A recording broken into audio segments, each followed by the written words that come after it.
And we are live. Damn it. All right. My name is Katie Torback. Welcome to the Smoke Pit. It is our weekly chat with a candidate from across the country. My name is Katie Torback. I am the president of 5051 Vets. I am an Army veteran. I live in Jacksonville, Florida, and I am going to let Rory introduce himself.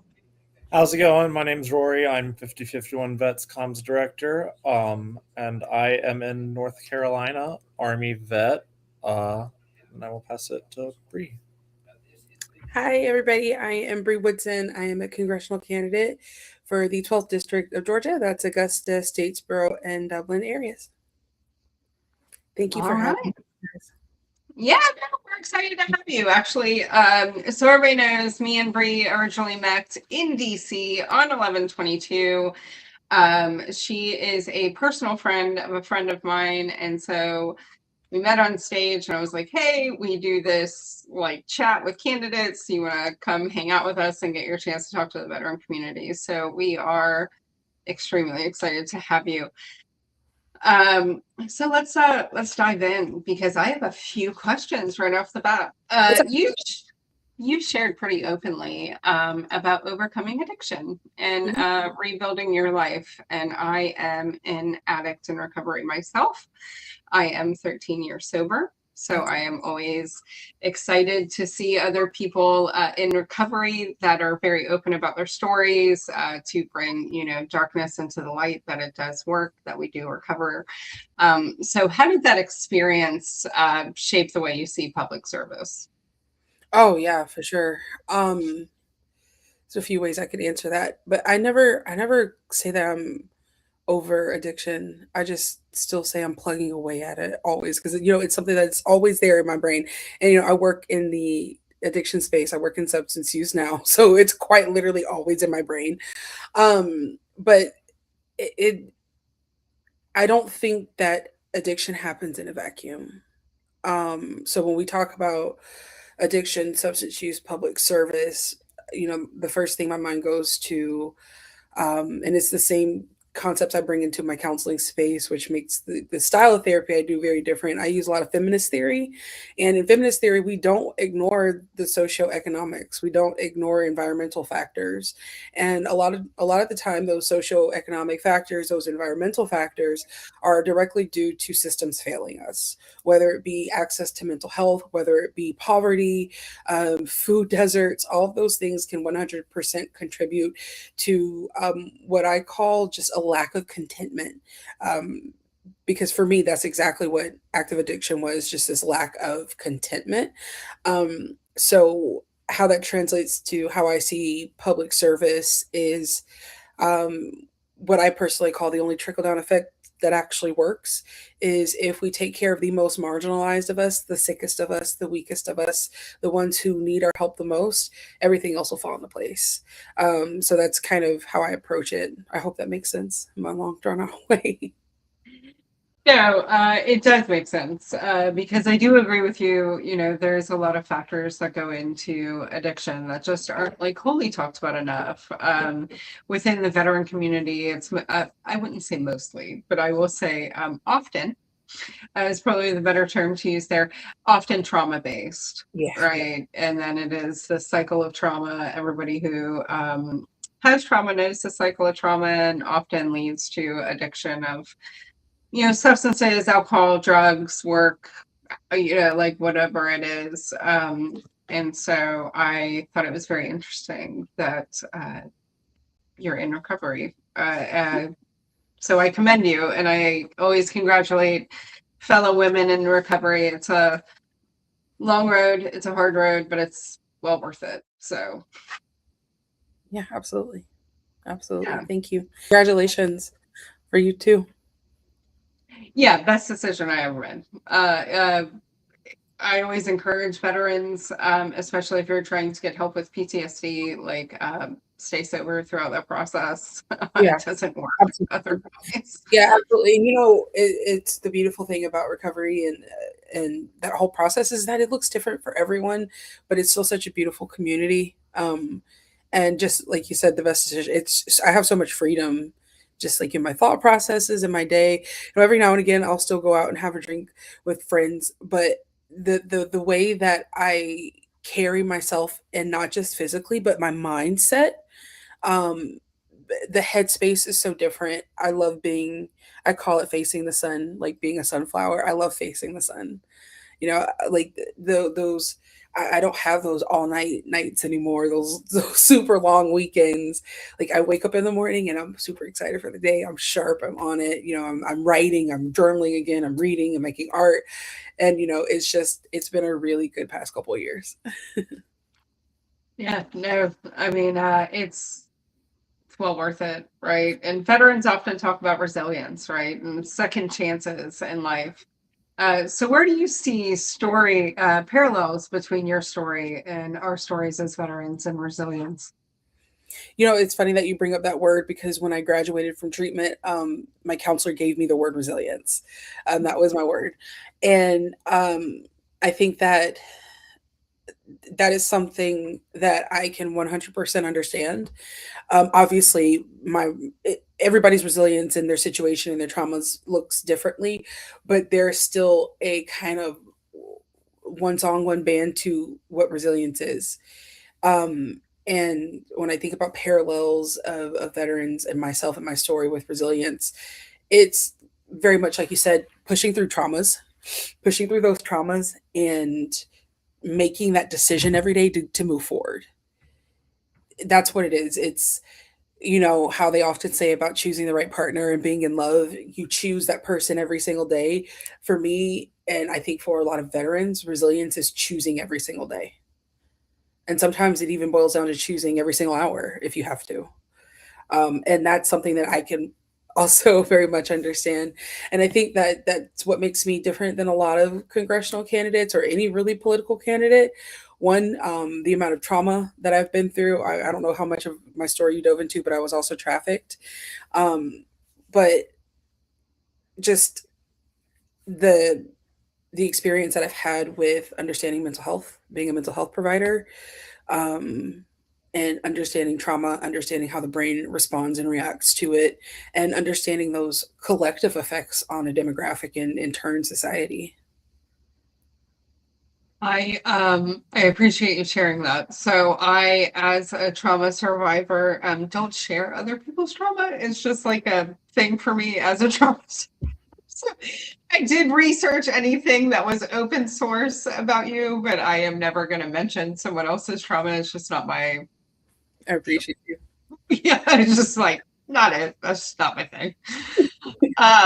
So uh, can I ask you, like, what moment made you say, like, I'm not just going to be an advocate anymore. I'm running for Congress. Like, I'm fucking over it. Like, what was that like moment that you were like, I'm over it? Yeah, there's that's a hard one to answer, because honestly, it's been like a series of moments. Oh, honestly, if I'm being serious, over the past decade, we can count them, right? Since this all started. But I accidentally went viral at the end of last January for harshly criticizing the current administration and current voters of that administration. And I went to bed, didn't think anything of it. I woke up to over 1 million followers, and I was like, oh my gosh, or 1 million views on that video. I said, oh my gosh, what did I do?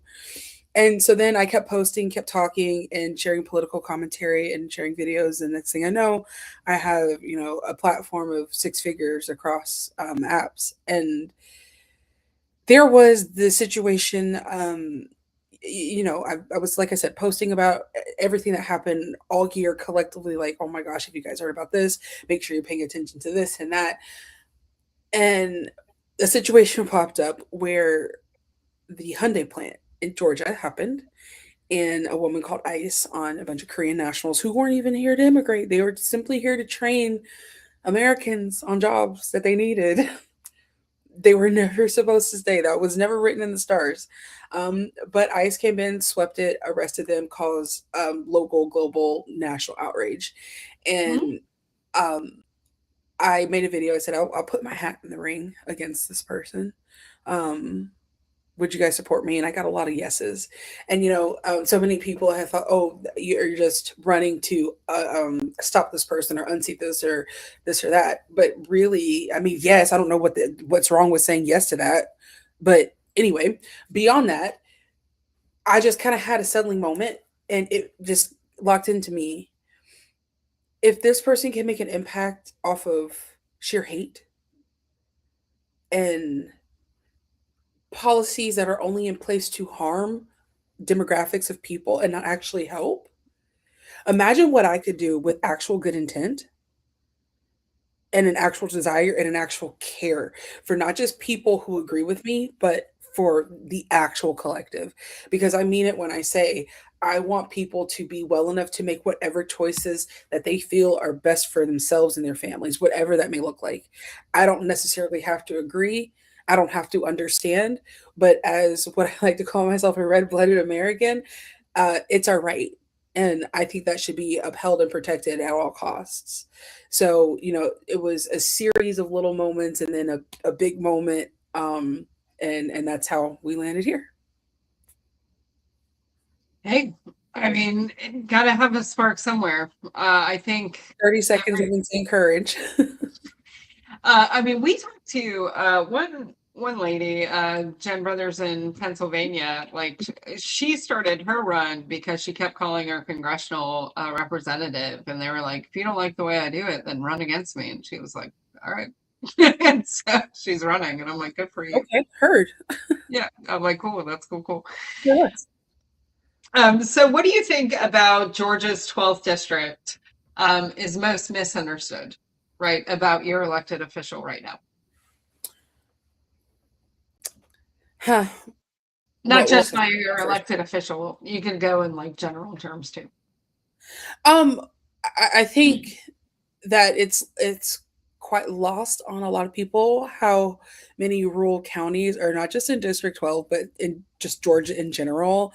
I mean, Atlanta is amazing. Yes, of course, it's Atlanta.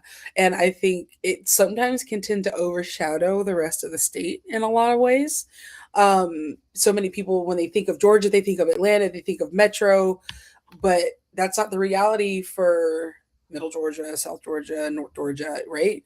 And so what I wish that people knew is that because it is a rural area, there's real struggle there. Rural counties and areas, not just in Georgia, but all across the South and even up north, they struggle. They're left out, very much that. They're left out of conversation. They're forgotten, right? And I have such a love for rural counties. It doesn't matter where I lived in the United States. I always end up in a rural area. Like I've lived in rural Colorado. I've lived in rural Hawaii. I appreciate the slowness of it. I appreciate the honesty of it, the grit of it. But that also comes with hospitals closing. It also comes with underfunding. It also comes with a lack of access. It also comes with food deserts. And someone in the comments mentioned Turo, buddy. Turo.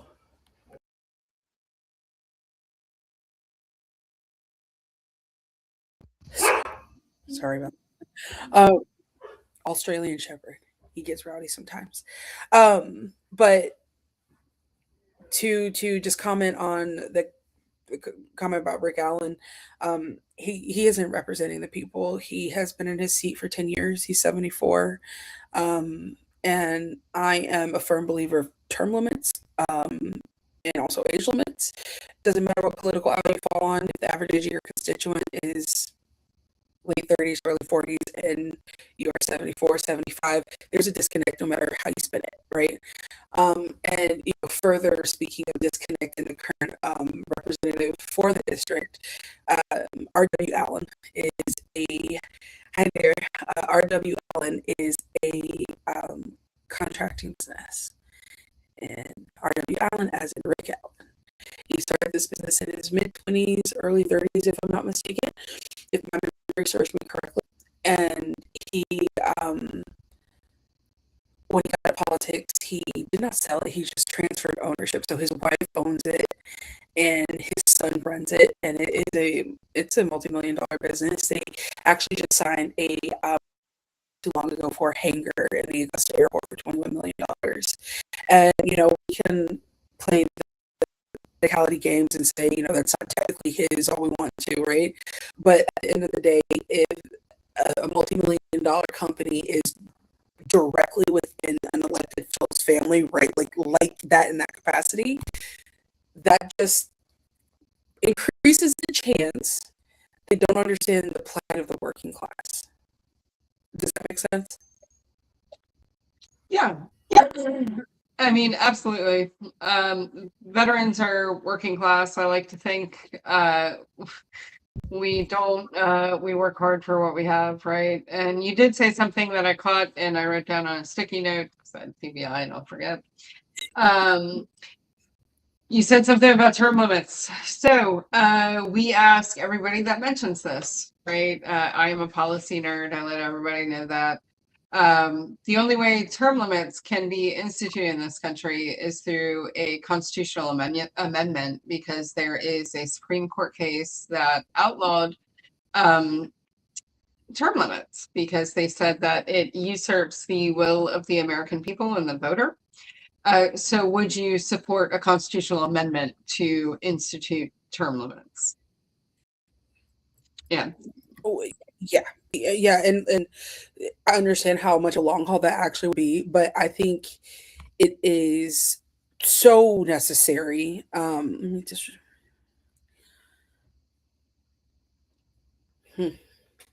I have thoughts. Go ahead, answer the question. We can come back.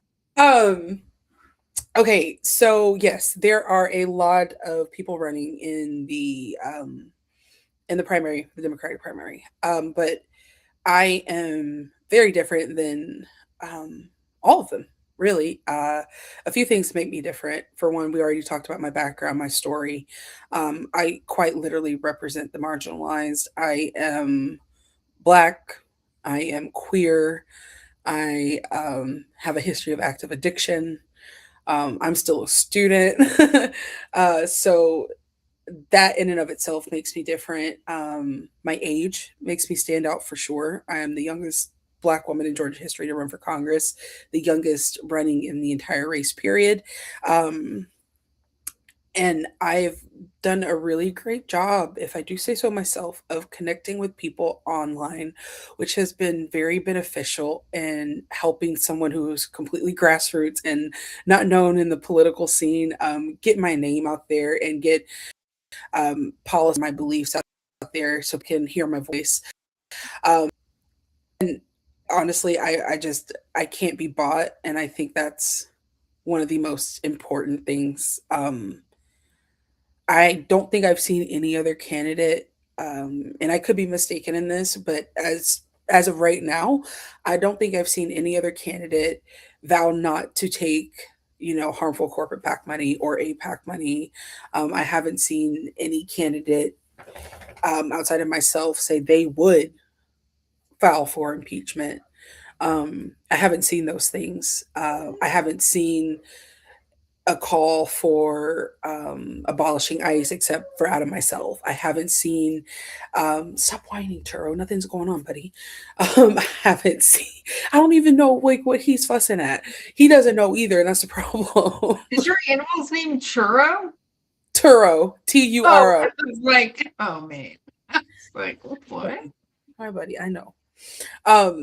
And so I haven't seen anybody talk as openly about the Epstein files as I have been. And those things matter right now. They matter. And people are in an era where they don't trust politics and can you blame them? Like, look at what's going on.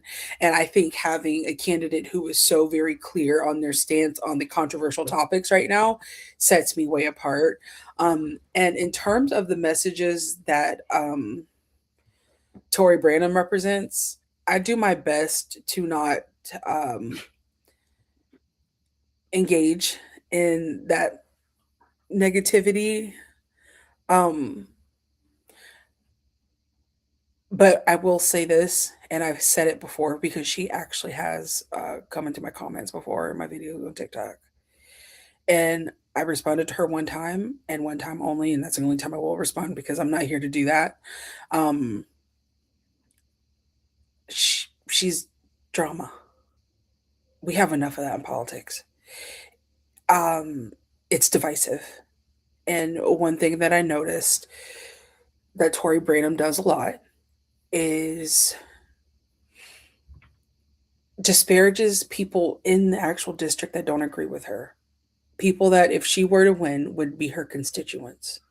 And I'm of the opinion that you don't have to like me, you just have to let me fight for you. And that means everyone, right? And so when you have a candidate that,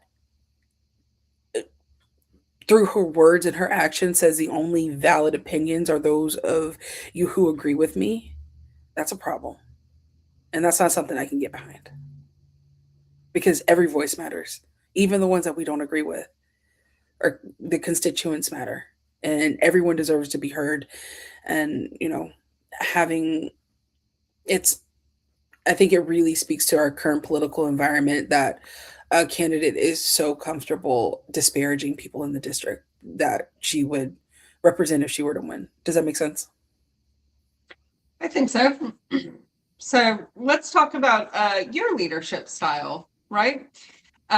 So you describe yourself as a counselor first, right? And most of your messaging. So how do you translate that into policy making? Yeah, absolutely.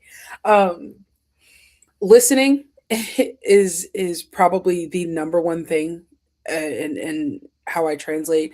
We're trained to listen first, listen to the things said, and listen to the things also unsaid. Paying attention to detail. Um, I Probably my favorite thing about my job is teaching. I absolutely love group therapy. It is my favorite thing to do. And I was sitting down one night and I was thinking, how do I translate my career and what I do on a daily basis to a congressional office and to policy making? How does that look? And then I realized, you know, when I am teaching, I could have a room full of 25, 30 adults with completely different backgrounds, from work, from education, from where they are. I could have anyone in those rooms. And I still have to make sure their needs are met. I have to hold space with them. And most importantly, I have to deliver a message. I teach neuroscience primarily. And so my kind of philosophy is, if I can figure out how to break down the brain for a room full of very different people at any given moment, um, and if I can meet common ground with them and come to a collective point with them, I can do that in Congress too. I can do that for policies too. Policies don't have to be, they don't have to just serve this person, this or this person. We can all be collectively helped. We can all be collectively taken care of. And it comes at listening and being willing and able to not change messaging, but we always have these conversations about the democratic messaging. I don't think that we have to change our message, but I do think it's important on how we deliver it, and that translates to policy too. There's a lot of misunderstanding, and you see that all over the media when it comes to policies and law. Um, and so that would be my approach to that, I think. I like it. I mean, so veterans, we care deeply about trust, right? And trust in leadership. And we see what's happening right now with the executive branch and with a lot of our own elected officials across the country, not representing constituents. So, what would you say makes you trustworthy? I don't ask people to trust me, Okay. and um, because that's always a red flag for me when people come up out of nowhere. Just trust me. No, I want to earn it, and I've I'm open. I'm literally. it is not common that people just tell you, oh, they're in active addiction, they were in active addiction, and they were trafficked. And I hope that really hits upon people that, I'm not trying to garner sympathy, but I am trying to say that I am no better than you. I am no different than you. I understand struggle. I understand what it's like to be bottom of the barrel. I understand what it's like to feel unheard. And I want to connect through that, not through some pedestal version of, oh, she's running for Congress. That's not what I want. I truly, genuinely want to be of service. And I think that's also reflected in my career choice too. And I think those things are what make me trustworthy. I genuinely want to help. I genuinely do. I think veterans are we're rooted in service, right? Like our peers. Many of us have vastly different reasons for joining the military, right? But there is some devotion to service. And so any form of public service, whether it be Congress, the military, the police, firefighters, whatever, it takes some form of dedication to others. And so I always commend anybody that's in some form of service type of work to others. And so, I like your answer on the trustworthy, right? Is in the military, we're always taught to trust those to the left and the right of us, right? It's how we survive. And so, yeah, I like that. So let's delve into some veteran specific stuff, because rural veterans cross country are facing some challenges compared to somebody like myself. I live in Jacksonville, Florida. It's a very large city, but rural veterans specifically are facing problems with access to healthcare and things of that nature. So what's your solution to, especially because mental health is something very big in the veteran community? What's your solution to try and not really fix mental health care within the VA, but at least help rural veterans get mental health care? I so love that you asked this question. So, what month was it? It was before we met. Maybe We met in November. it might have been October. Yes, I think it was October, beginning of October into September last year. I got to go to Capitol Hill with the American Counseling Association, and we got to lobby and advocate for mental health policy in congressional offices. Um, and one of the topics that we talked about was telehealth. And that is one of the biggest ways that people in rural areas can still have access to the same type of services. Now, as a provider, I always prefer to see my clients face to face, but that's not always reality. And there's a host of reasons someone might not be able to physically make it, whether it be genuine accessibility. There might not be a mental health provider in the area. There might not be one in a driving distance. Someone might not have a vehicle. And there has been a lot of changes to mental health and how it's covered due to the current administration. They put a pause on parity law back in May 15th of 2025. And parity law requires your insurance company to treat your mental health along the same lines as your physical health. We've had them late 80s, early 90s. They've been around. Biden administration put a lot of effort into strengthening those parity laws so people could get access to the services that they need mentally.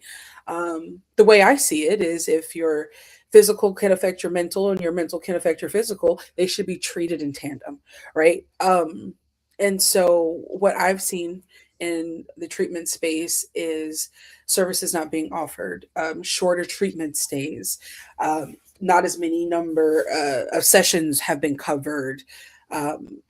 There's one insurance company that is now requiring a review every 7 days. Nothing changes in mental health every 7 days, let alone in substance use, as you know. Like that's wild, right? And so those things all contribute to a really difficult time in an already difficult setting to get mental health help. So when it comes to veterans in rural areas in particular and accessibility, one thing we advocated for on Capitol Hill was policies in place that protect telehealth. Telehealth should be treated just as significant as a regular mental health visit or even physical health visit. Sometimes you can get those visits done through telehealth too, but veterans should they should have access always. People in rural areas, especially veterans, I am a big advocate for subsidies. If it's a thing of internet costs or getting specific wiring, because I know some rural areas you can't even get internet out there. But whatever we need to do, we need to figure out what is the main blocker and figure out solutions to those blockers. Because at the very least, if we can't get them to a physical appointment, they should have access to telehealth. So before I address Lisa's mammograms, because I'm sure Lisa lives in your district. And so I know she is asking about having to travel for specialty care. But I don't know if you're as big of a nerd as I am, but I recently watched the Secretary of the VA testify. And he said very blatantly that the VA is understaffed, which we all knew was happening because they have cut federal jobs. And they continue to do that. And so with telehealth, I'm going to tell you my concern with telehealth, right, is community care at the VA. All right. I know community care started when veterans were shooting themselves in parking lots of the VA. The country kind of was aghast and didn't really know what to do that we were shooting ourselves so openly for the public to see and not in the solitary confinement of our homes. And so the federal government decided to step in and be like, we should probably not let them shoot themselves openly. And so community care was created to try and lessen the burden on the mental health care system of the VA. However, here we are, years later, with community care intact. I would not say fully funded, because community care allotment also comes from the Veterans Health Administration money that is allotted at the beginning of the year. Sorry, I'm going off on a tangent. No, you're not. Because I'm trying to teach you something about the veterans. No, I love learning. So don't apologize for that. Right. So when you look at community care results, because I'm a results issue, person, like show me the results that community care actually works. And the results are 0. We're still at 22 veterans a day. 18 veterans shot themselves on VA property last year.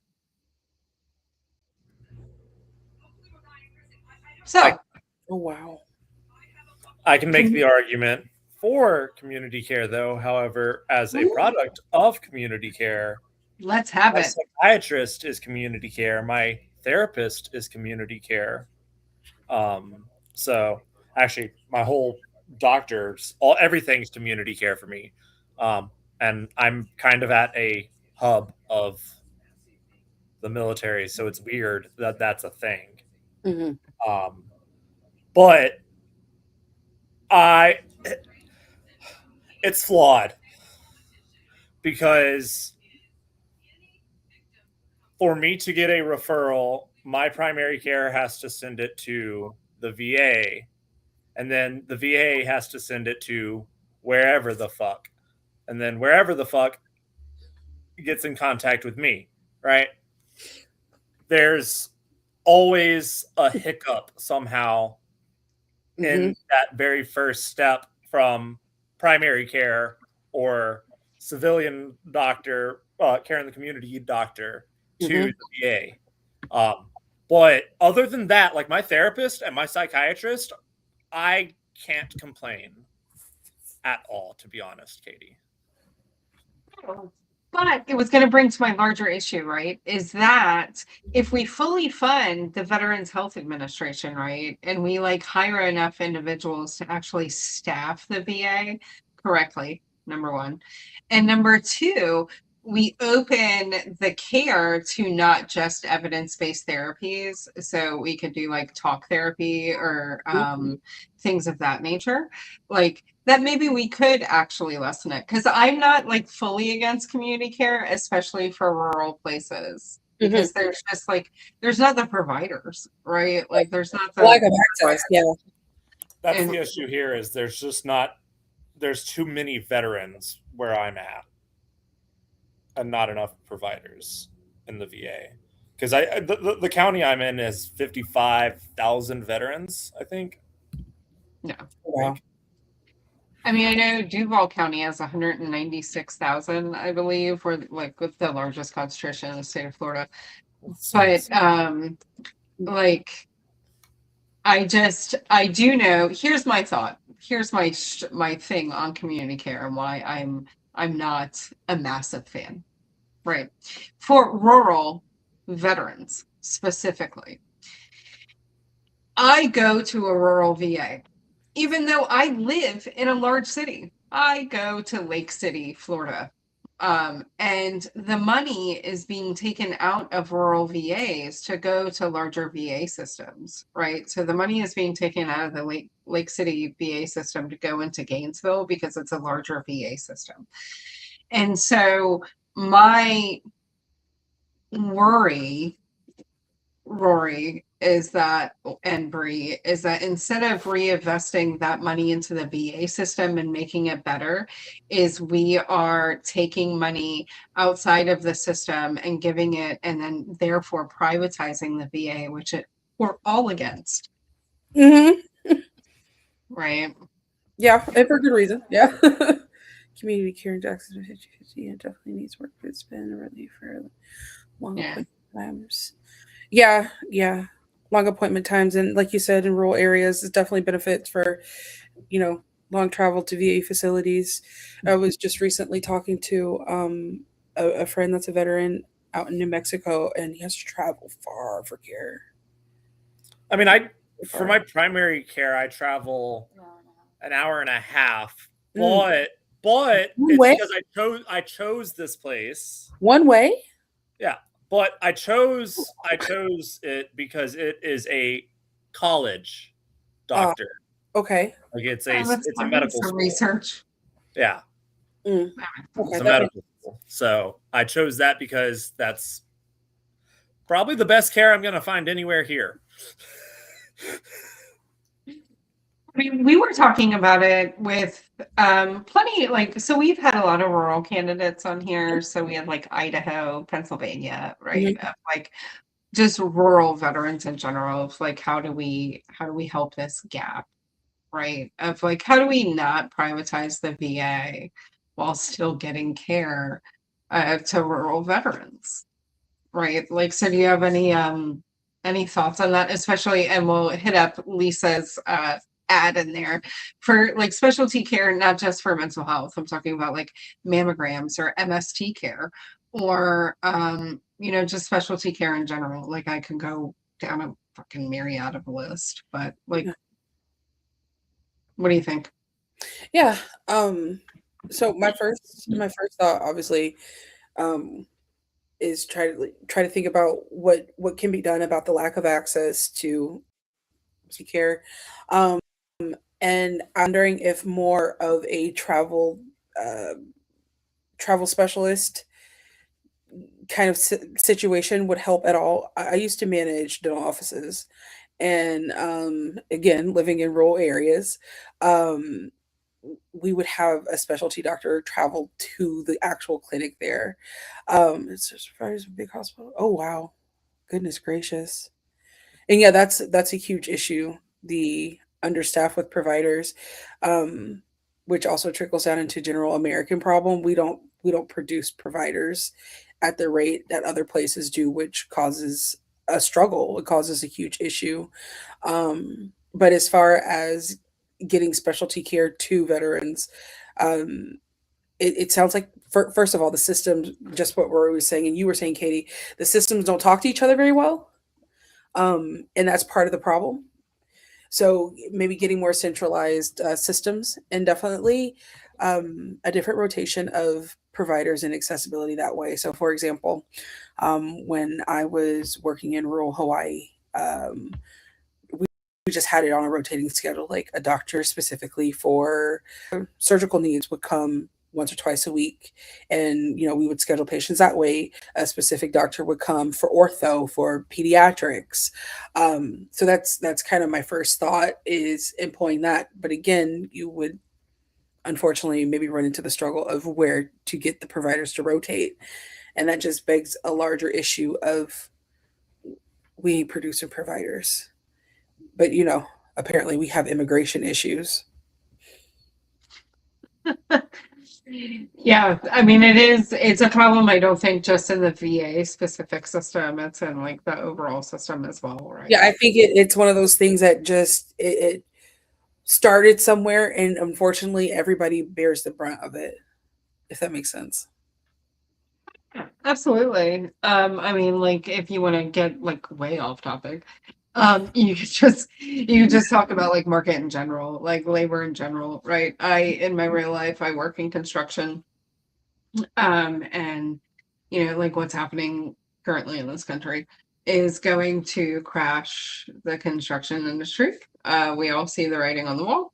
Yep. And it's not just like my industry, it's every industry, right? And it's but we'll get there. All right. So before we get like way too off topic, because I want to keep it on like healthcare and veteran related for right now. So let me ask you, just because you're not a veteran, what is your understanding of the current scope of military sexual assault? Military sexual trauma is what I definitely know it's a problem. Yeah. Okay. So it's a huge issue. Yes. In 2020. And I know there's issues with also accountability and suing, and yeah, I know. Cool. So I don't have to explain it. So I will just give a brief overview for everybody watching. I am a military sexual trauma survivor. Every woman I know has a story. There are more male sexual trauma survivors than there are women. And people don't know that statistic. Women veterans have been fighting this issue for generations. In 2020, women veteran survivors stood together after the brutal murder of Vanessa Guillen in this country and said enough was enough, and we were kind of like fucking over it. And it took us 2 years, but we got portions of the Vanessa Guillen Act passed in the 2021 NDAA that sort of like it gave some protection to military members with PTEXA and the rollback of DEI.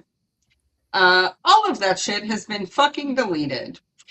So, Wow. I want to ask you a few yes or no questions, and we can just like rapid fire through this. Right. So, do you support permanently removing prosecution decisions from the chain of command? No. And they should be, right? So the way it works in the military, for everybody that's a civilian watching this, is I report.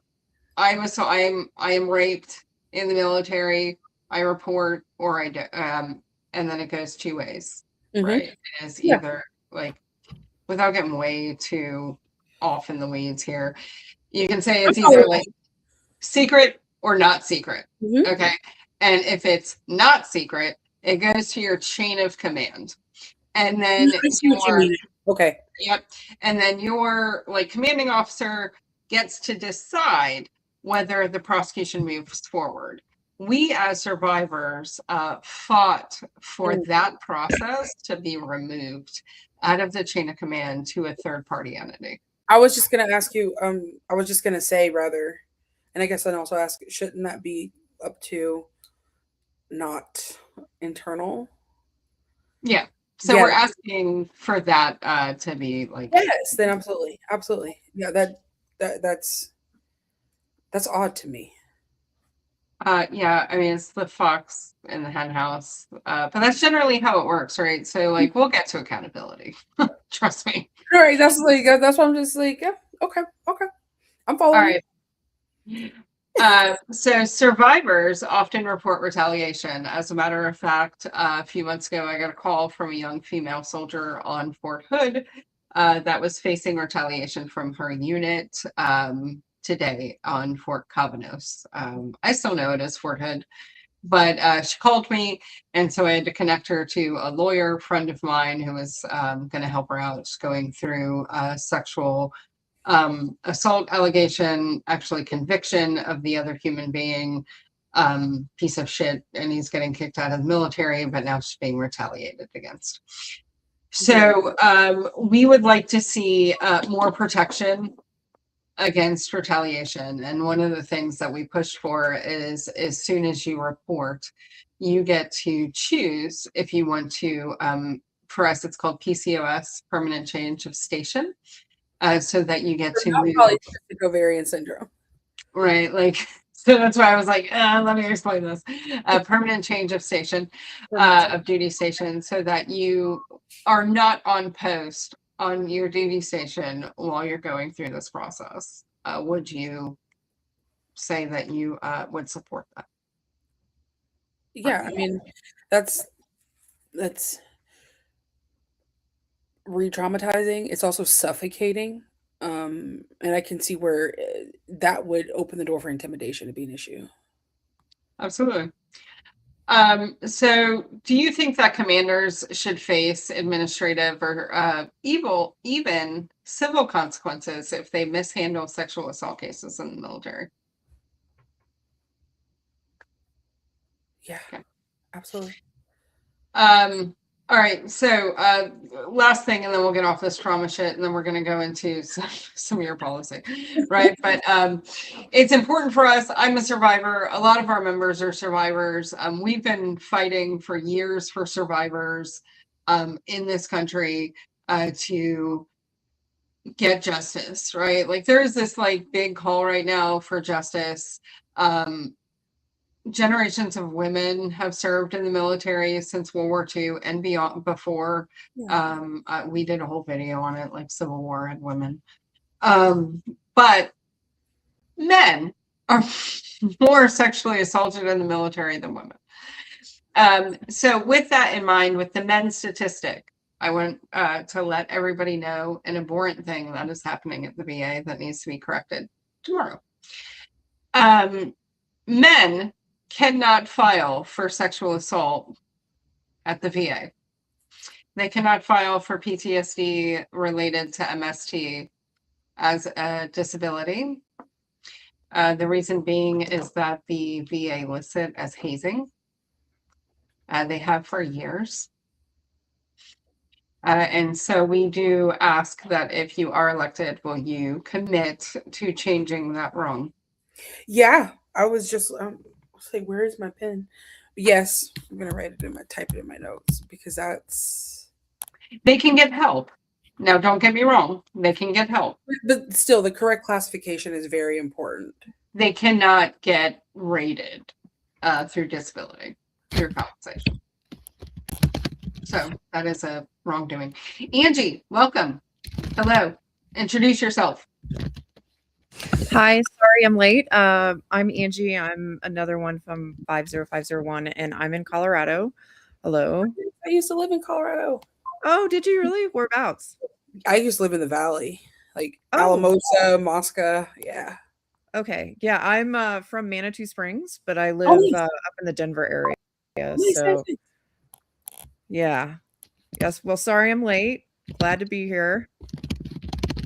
I'm going to mute myself so I don't say something silly, and my phone's blowing up, so I'm trying to shut that up too. So you can say whatever you want. Right now, we're talking about military sexual trauma.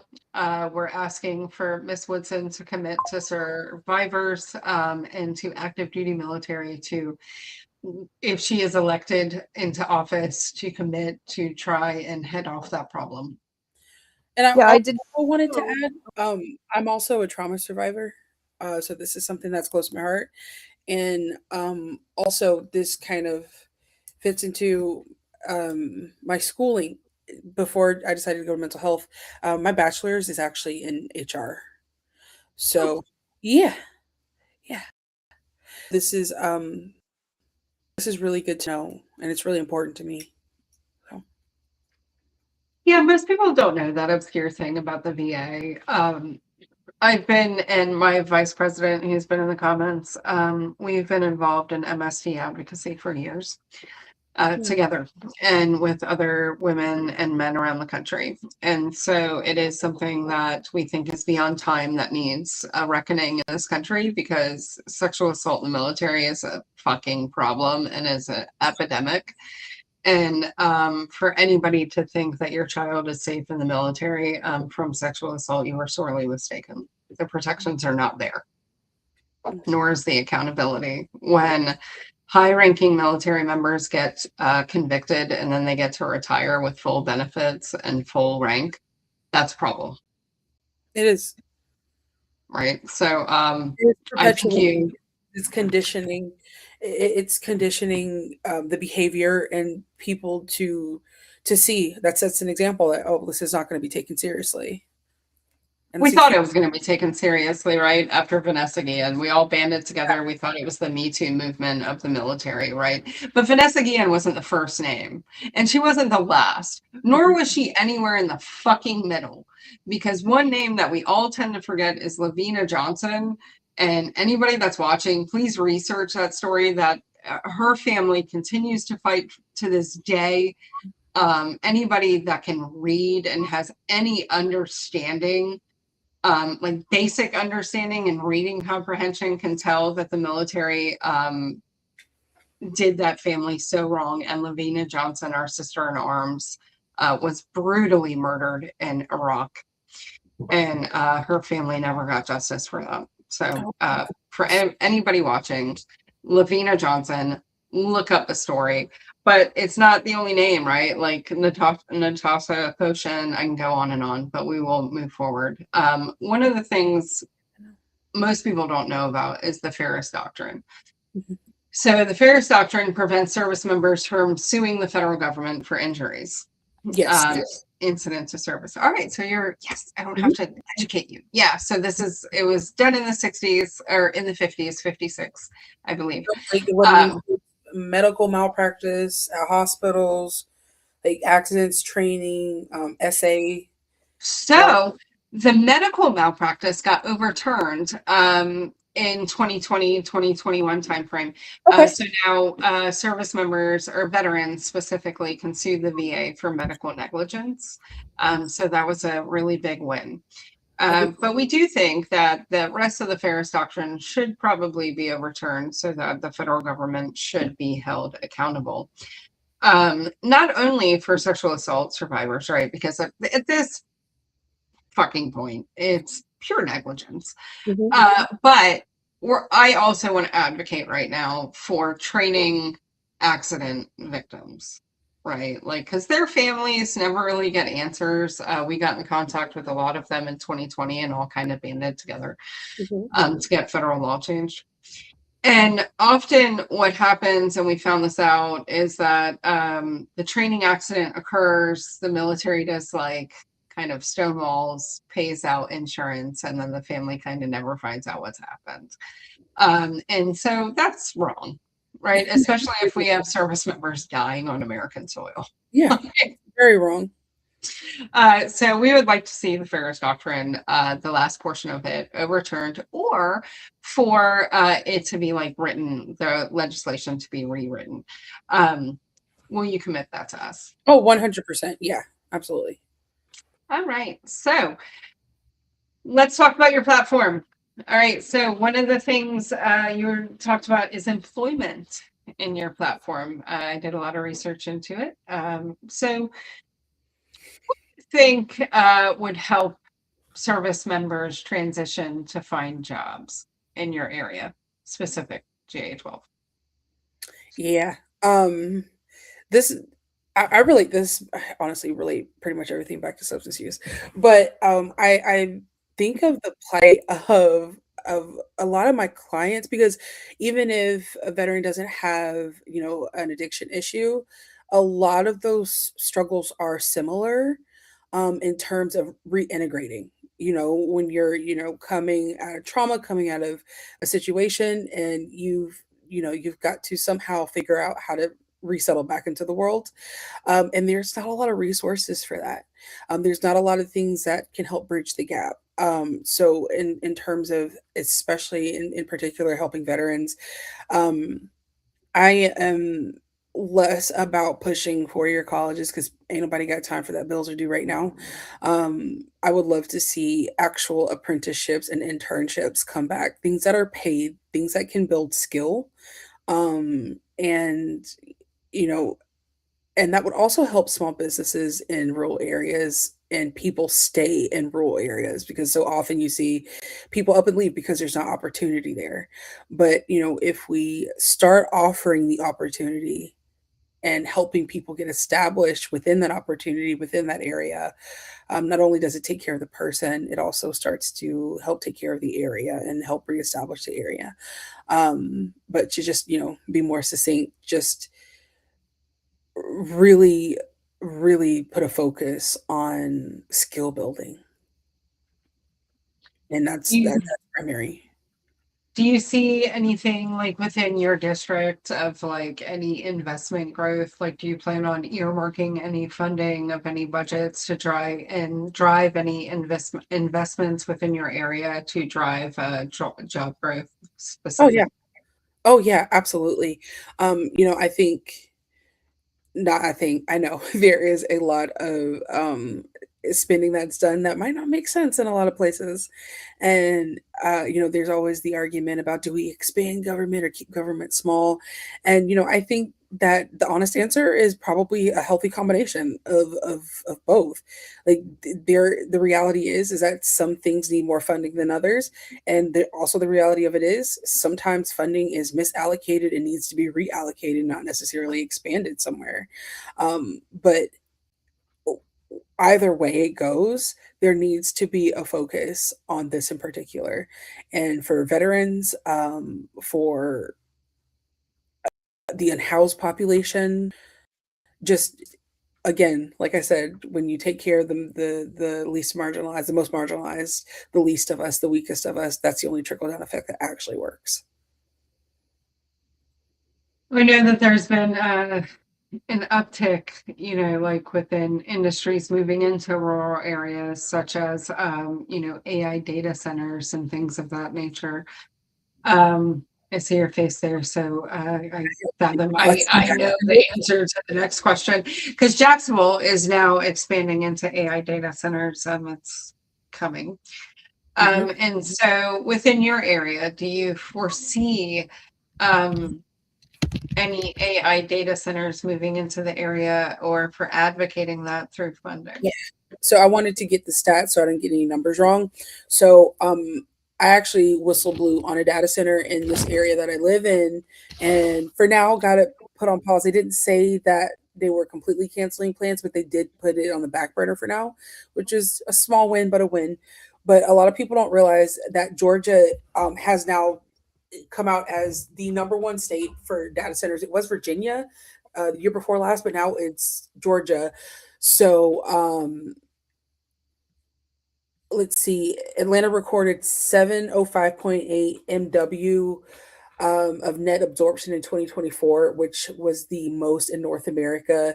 Amazon announced an $11 billion investment. QTS developing is something called Project Excalibur, which is $1 billion campus. Data centers are popping up all over Georgia, but I'm not sure how familiar you are with State Representative Rua Ramam. She Oh, is, yeah. She actually just introduced, I think it's HB 1012, maybe. I could be wrong on the number, but she just introduced a House bill to put a pause on all data centers in Georgia, at least until we can do more research on how this affects the communities, the environment, water. So I am hoping that is something that comes to fruition, because of course the research is going to show they're bad for the for the environment and the community, and maybe we can start to put a stop to them if or pause, a full pause. But yeah, I'm on the up and up with data centers. Don't agree with them. We don't need them, don't want them. They're a huge concern of mine. Yeah, no, we're not a fan of the data centers. Not at all, not at all, no. Yeah, we're not a massive fan here. I did hear you say about your internships at small businesses. How do you think that Congress should specifically support veteran-owned small businesses or veterans starting to start small businesses within Georgia 12? Grants. We need to be offering more grants.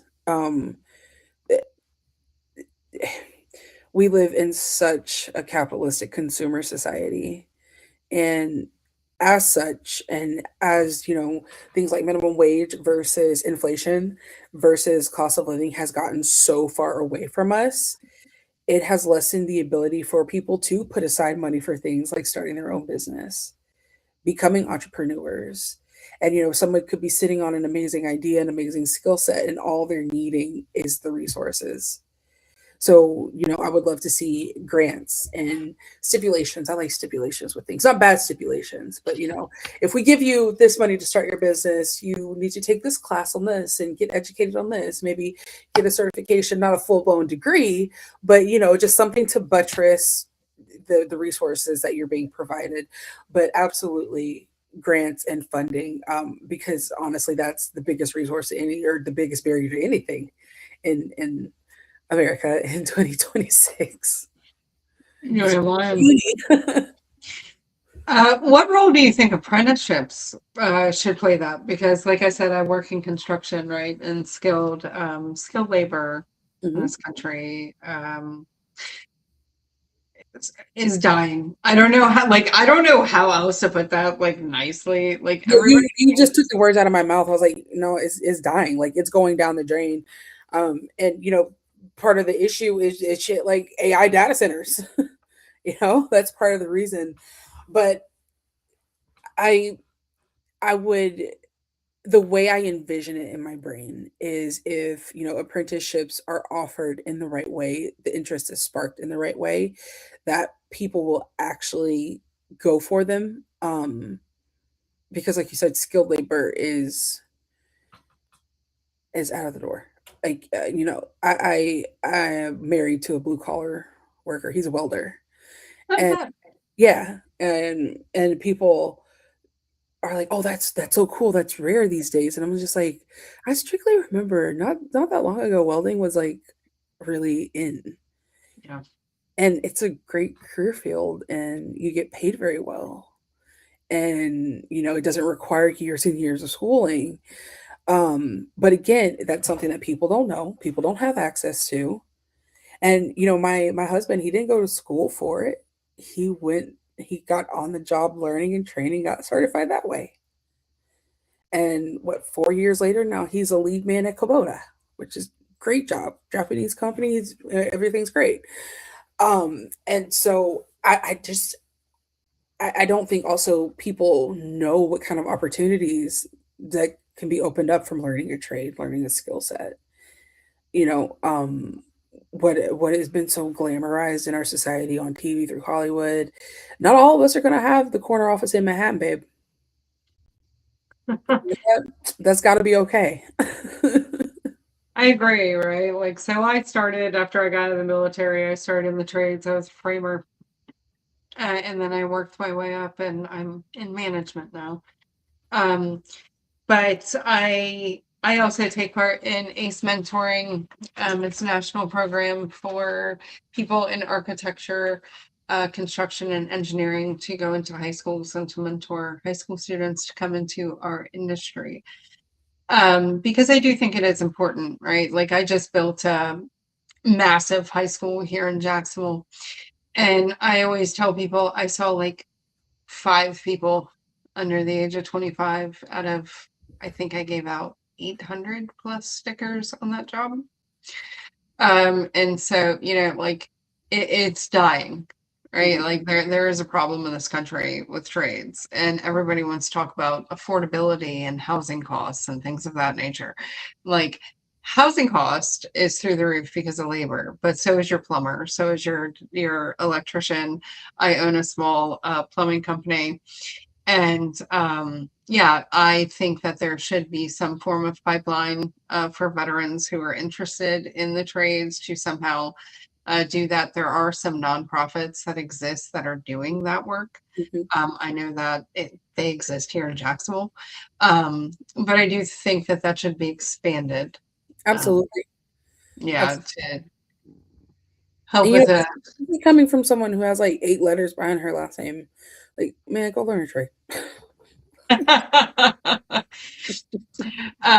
and like as we're talking about affordability, right? Like veterans often lived on fixed incomes, right? Mhm. Because a lot of us live off a disability or even retirement or whatever that looks like for the individual veteran.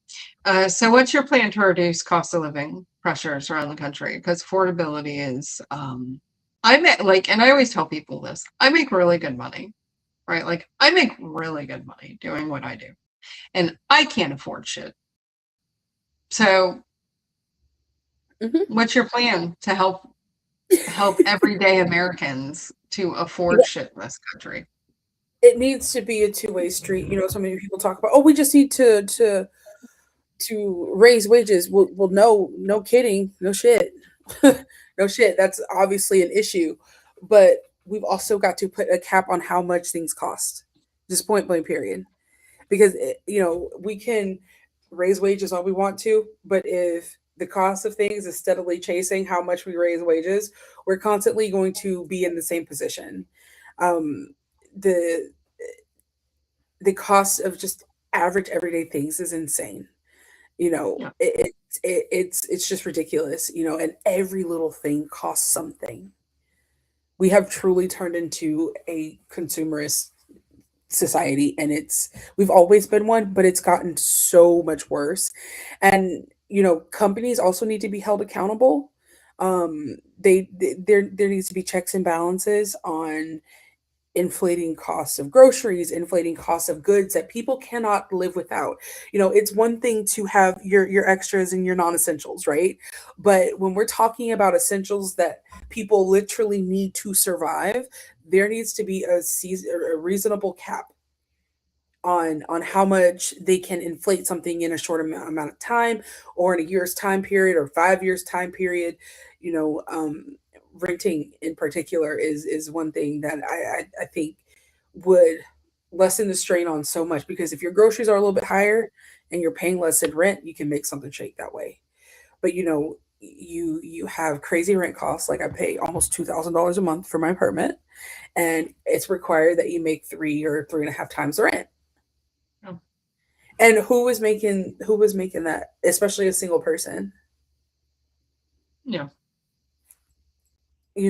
It's not realistic, and people are literally putting caps on costs. Can be dangerous. They can be. Yeah, it has to be done. It has to be done the right way, but it absolutely can be done, I think.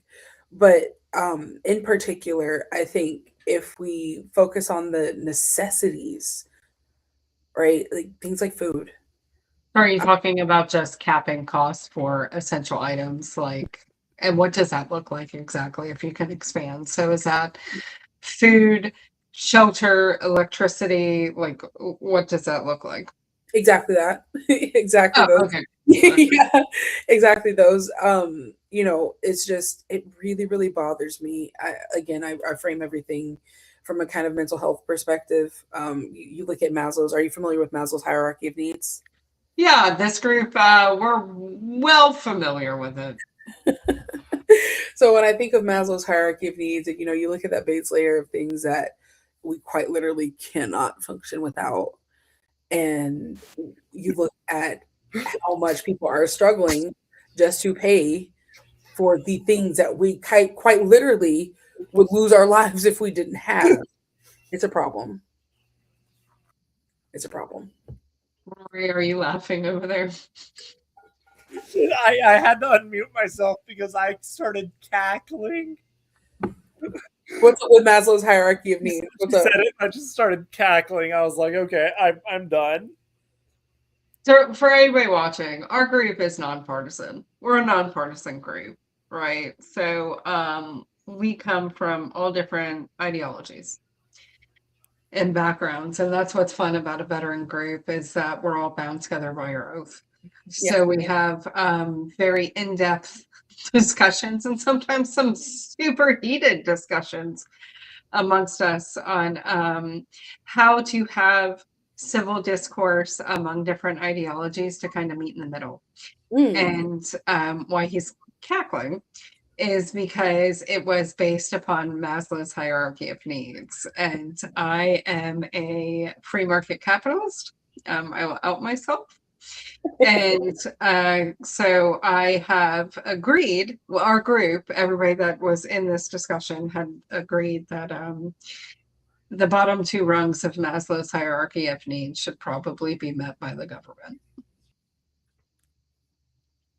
You're probably not wrong. Right, and everything else can be met by the free market, right? But yeah, that's essentially what I would say, right? You know, I'm a socialist. Power to the people, man. But yeah, that's essentially what it blows my mind. I'm like,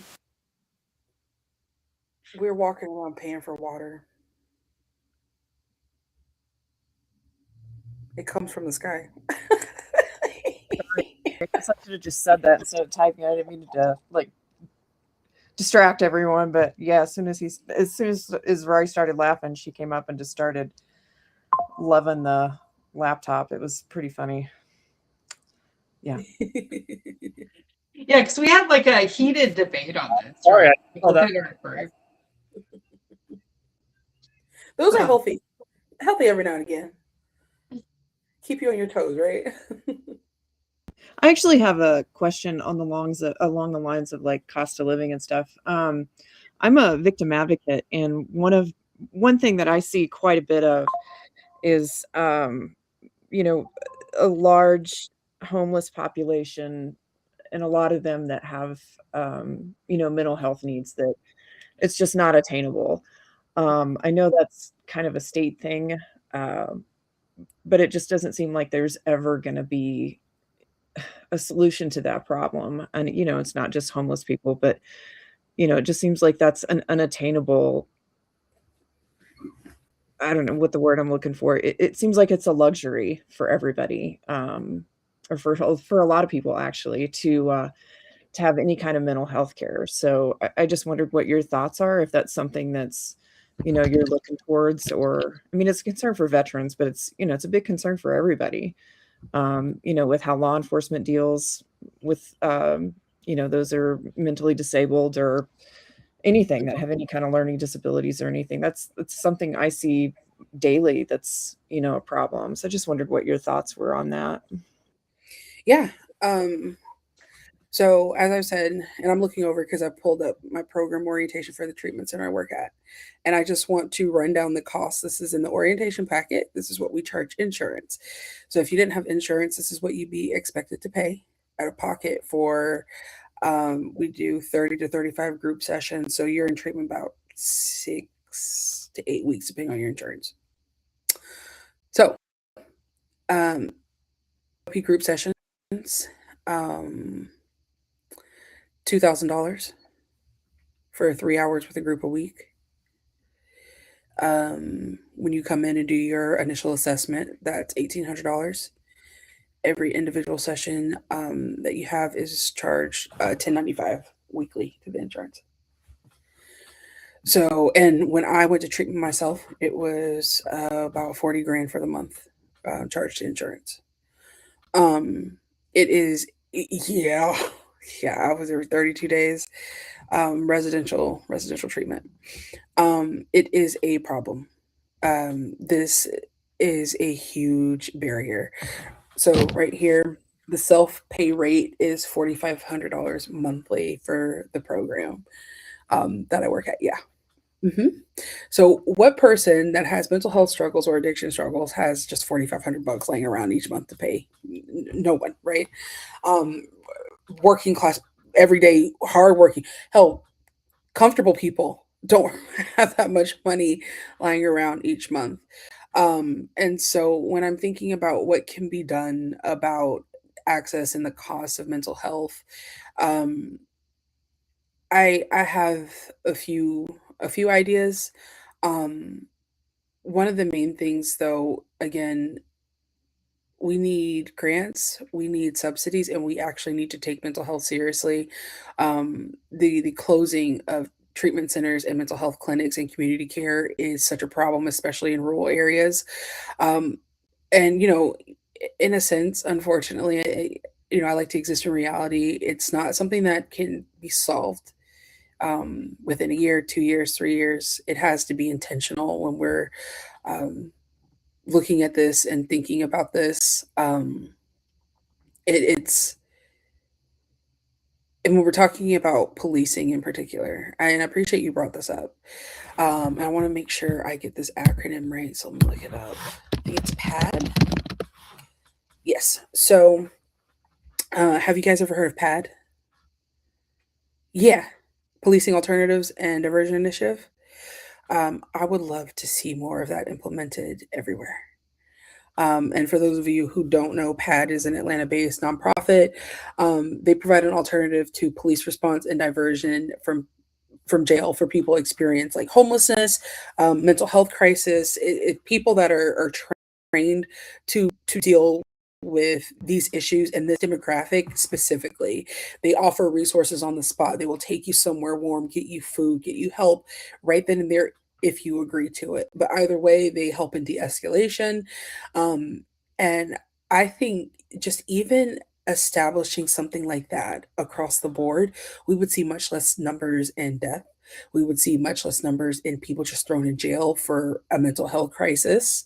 How many times have we seen videos of somebody in a mental health crisis and police come? They're not a criminal, but they're being treated as a criminal. They get thrown into jail and they're in a system.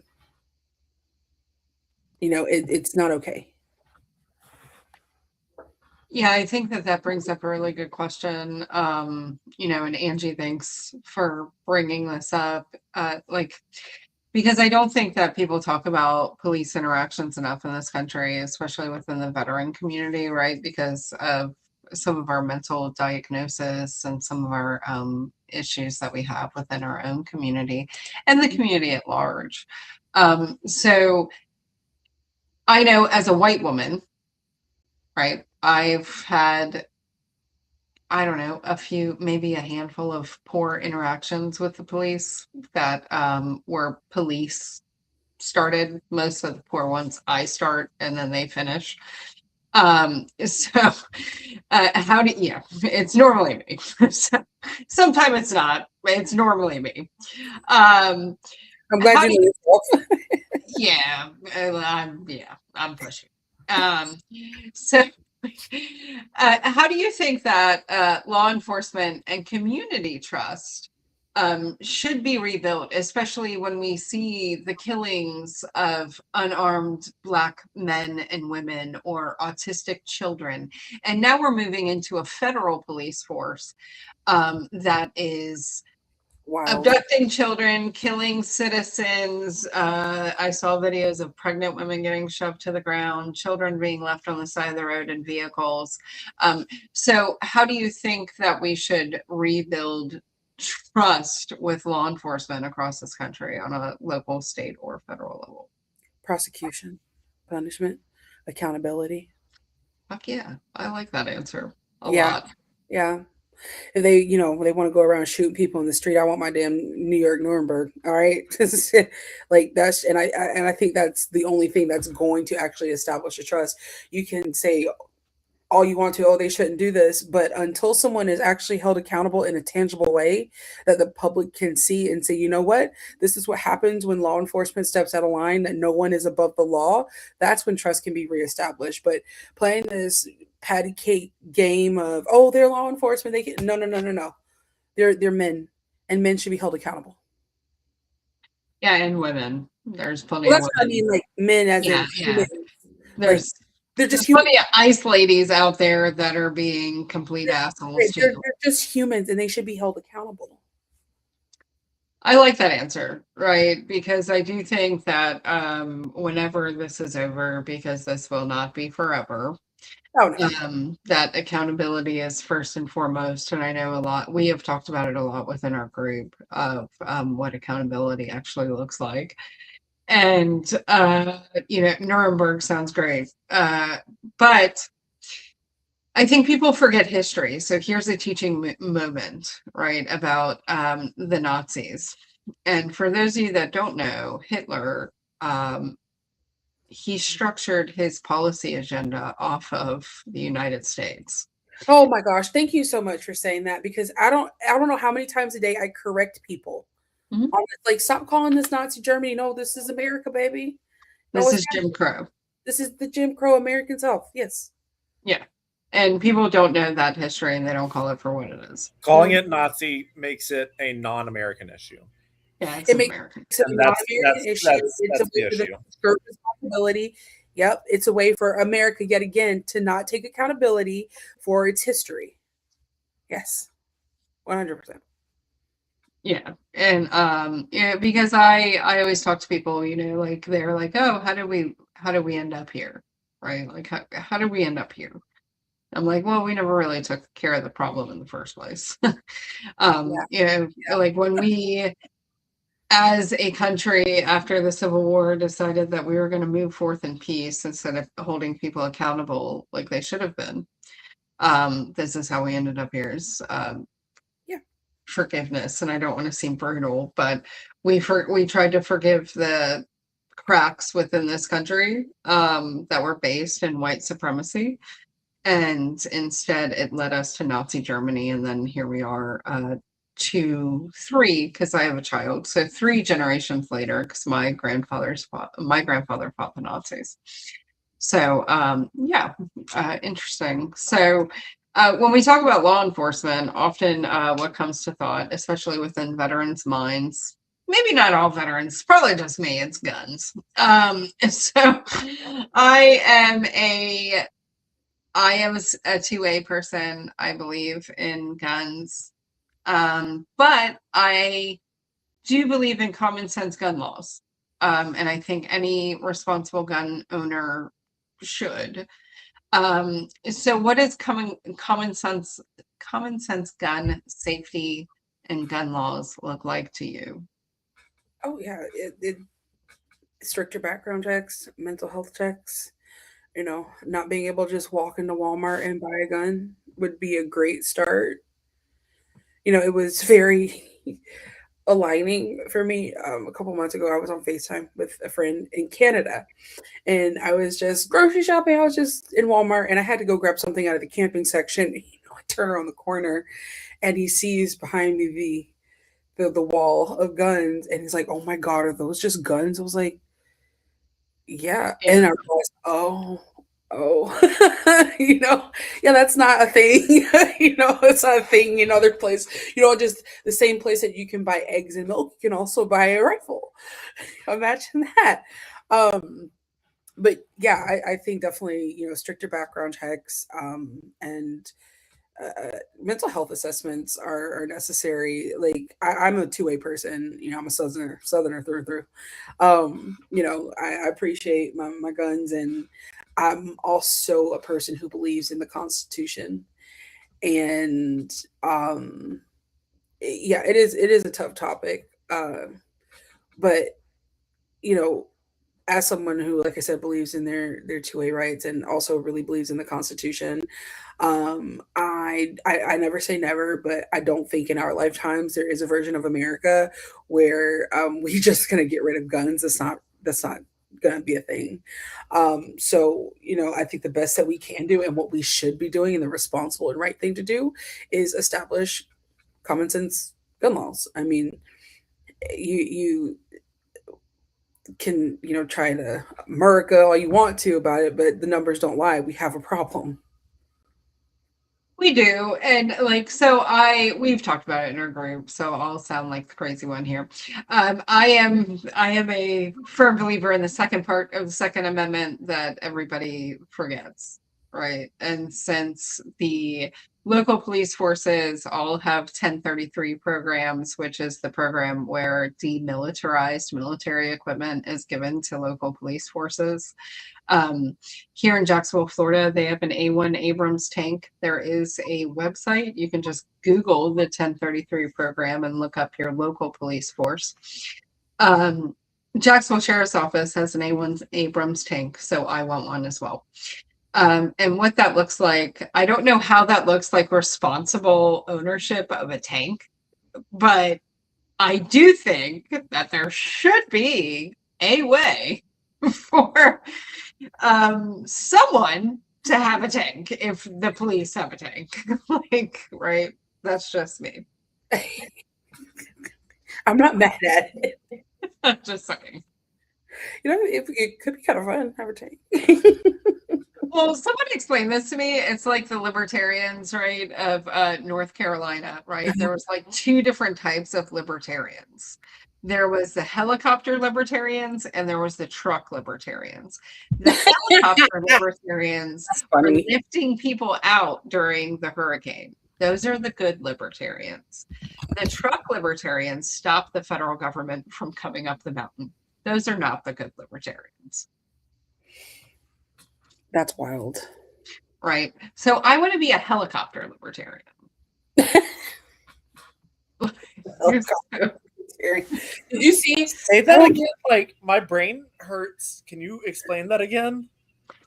Okay. So, yeah. During the hurricane, right? Because you live in North Carolina, so you understand mountain culture. Yeah. Okay. So there was two different types of libertarians in North Carolina at the time. There was the libertarians that owned their own helicopters. And they were like, the federal government isn't helping. So we are going to fly our own helicopters in and get people out and fly supplies in. Okay. There was that one type. The other type that existed is the federal government were trying to come in and they stopped them with their trucks and said, no, we'll take care of our own.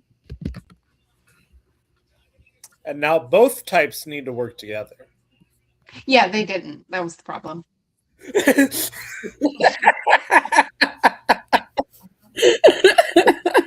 was the problem in that scenario.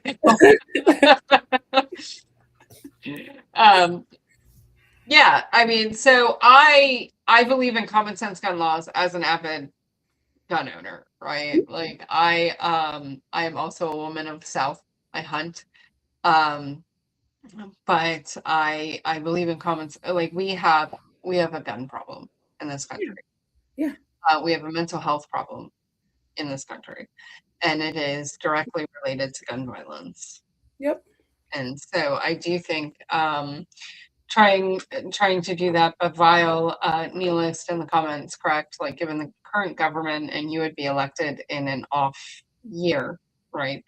Is that passing legislation is probably going to be difficult, but it is something that should be advocated for. Always. Right. And so let's talk about some other things. Let's talk about ICE. I said we talk about it later, so let's talk about it. ICE is hot and heavy around the country.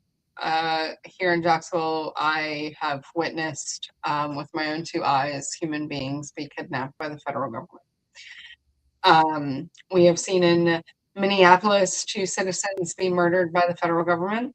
Mm-hmm. We have seen other citizens be murdered off-duty by off-duty ICE agents. And we have seen a myriad of different immigrants be killed in ICE detention. Mm-hmm. So ICE is an issue. Mm-hmm. How do you balance border security? Because I always tell people, right, like when I'm out in an action and there's a counter protester, because there always is.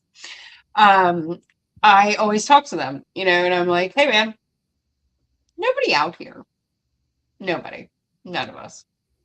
None of us are advocating to keep rapists, murderers, child molesters. Like, we're not. Oh, hello. Okay. Meowing if I don't. Hey, baby. None of us are advocating to keep criminals in this country. No, We and that's such a false conflation. Like, it is, right? Like, because we were talking, Angie wasn't on here yet, but Rory and I and you is like, did you watch the Pam Bondi hearing today, right? Like, because I did, and our group did. We always do. We watch these hearings and then we talk about it in our group chat. It was a shit show, right? Like, I love watching congressional hearings. I don't know, it's probably the tism. But within the last like 3 administrations, right? Because it was kind of like in Obama, the end of Obama too, it happened. Where congressional hearings just aren't really serious anymore. And I want to watch them to like get information and nobody's answering any questions. Yeah. Where I'm like, it's a yes or no. Stay on topic. It was Yes or very no. wild. Make up your mind, That Kat. was fucking wild. It was it was wild. I have a lot of thoughts on ICE, man. I'm not happy. And again, these are slave catchers. And they need to be held accountable. They're these they are lawless. They have a false sense of confidence. Which is so dangerous. They have this fake ego fueled by white supremacy in this administration. And these men are dangerous, and they honestly should be hailed and treated as such. Like we were talking about earlier, there is a detention facility planning on opening 1.8 miles from my house. Like, the danger is now atop of me. And it's frustrating. My nervous system feels unsettled. I'm angry. The American people deserve better than this. People of Georgia deserve better than this. I have a lot of. I could fill up books on my thoughts about ICE. I think there's a lot of Americans, Republicans included, right? Because I'm one of those people that I talk to politics to everybody, like people in the store randomly. I think we're at that point, and a lot of Republicans I've talked to, we agree on that one point of like, hey, none of us want criminals. No. We all agree immigration is broken. Yes. And then I've heard a lot of Republicans like say, but I don't think this is the right way. And it's not. It's obviously not when we have Liam, a 5-year-old child, that we all know his name. Like, we'll all die knowing that child's name. And so when we talk about ICE and we talk about funding, you would be a member of Congress, so you are the purse strings of funding. What is your stance on the continuation? Because it's being talked about, it was talked about today in committee about the government shutdown pending because of funding for DHS. What's your thoughts on that? They don't need no more fucking money. Like an increase or just money in general? They don't need no more. we need to slow them down. And like you were saying, and I agree, we should be able to have conversations about immigration and deportation that doesn't involve straight up brutality. One of the things I've been saying on my campaign and what I say in the treatment center all the time, criticism without compassion is just brutality. We can talk about again, doing this lawfully and legally, and it's a thing that we need to talk about. It's a country where people want to come to, so people come here, and that is completely different than ICE activity, though. That it is a false equivalency. It is bullshit. It is a conflation, if I've ever seen it, to say that this has anything to do with anybody illegal. And nobody's illegal on stolen land, first of fucking all. I hate that term. And it's just, like someone just said, abolish ICE. That is firmly where I stand and what I believe in, what I want, and what I would fight for and advocate for. Because, like I said, ICE does not represent immigration to me. It does not represent deportation to me. It represents something completely different. Just like MAGA is not the Republican Party. MAGA is different than conservatives or Republican. They've co-opted the space for sure and used it as a launch pad, but that doesn't mean that's what it is. And I think those are important distinctions to make. Thanks for saying that. As a lifelong Republican, like I try to explain that to people. I never thought in my life that I would be watching a clip of Bush and I'm like, damn, why Bush makes sense? Facts. It is straight facts. I was watching MAGAs that. are not Republicans. I was watching that video. I was scratching my head. I was like, why does George Bush make so much sense? Like, I agree with him so bad right now. It's bad as a Republican, right? Like, so I'm a lifelong Republican, like looking back and like remembering as a Republican being like, oh man, George Bush, it's dumb.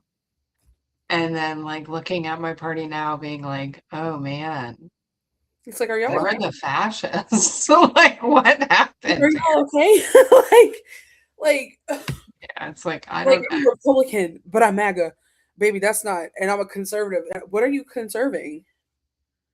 Yeah.